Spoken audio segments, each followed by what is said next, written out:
হেই WhatsApp guys, কি অবস্থা? গত ভিডিওতে আমরা সুজুকি ZX-R 150 নিয়ে কথা বলেছি। আর ওই ভিডিওতে আমরা বলেছি অন্যান্য 150 বা 160 সিসি বাইকের টপ স্পিড থেকে এই বাইকের টপ স্পিড অনেক বেশি।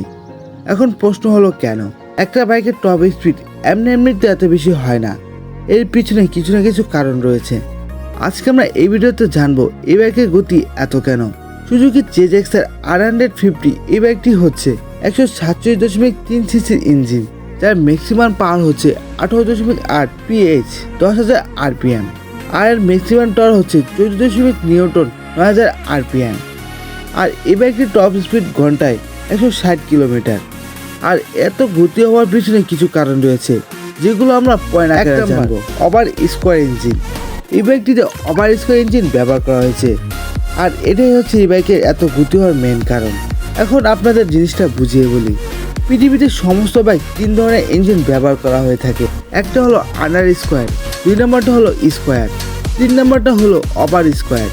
আন্ডার স্কোয়ার ইঞ্জিন সেই বাইকগুলোতে ব্যবহার করা হয় যে বাইকের টপ স্পিড থেকে টর্ক বেশি লাগে, যেমন রয়্যাল এনফিল্ডের বাইকগুলোতে আন্ডার স্কোয়ার ইঞ্জিন ব্যবহার করা হয়।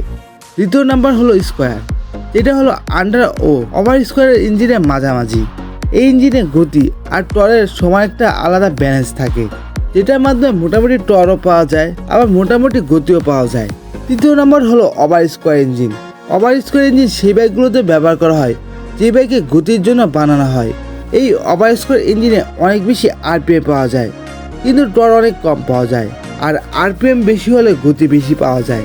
সমস্ত হাই পারফরমেন্স রেসিং বাইকগুলোতে এই ওভার স্কোয়ার ইঞ্জিন ব্যবহার করা হয়, আর এই বাইকটিতে ওভার স্কোয়ার ইঞ্জিন ব্যবহার করা হয়েছে, যার জন্য এই বাইকটির গতি এত। এবং এত গতি হওয়ার আরও একটি কারণ রয়েছে, সেটি হচ্ছে এই বাইকটিতে DOHC ইঞ্জিন ব্যবহার করা হয়েছে। আর DOHC ইঞ্জিনটা কি সেটা আপনাদের সংক্ষেপে বুঝিয়ে বলি। ইঞ্জিনের সেন্টারে দুইটা বেল থাকে, একটা হলো ইনটেক, আরেকটা হলো এক্সিস্ট, যেগুলোতে সময় মতো পেট্রোল আর বাতাস ভিতরে প্রবেশ করে, আবার সময় মতো ধোঁয়াটা বাইরে বের হয়ে যায়।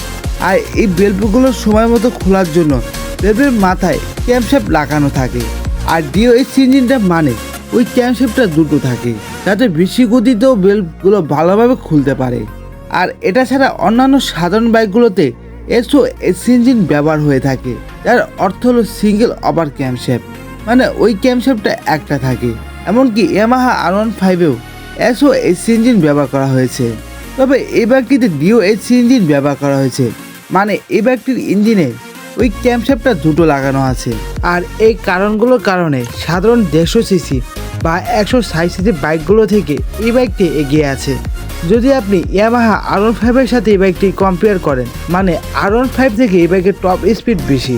আর এর কারণই হচ্ছে ওভার স্কোয়ার DOHC ইঞ্জিন। তাহলে আপনারা বুঝতে পারলেন এই বাইকটির এত স্পিড কেন।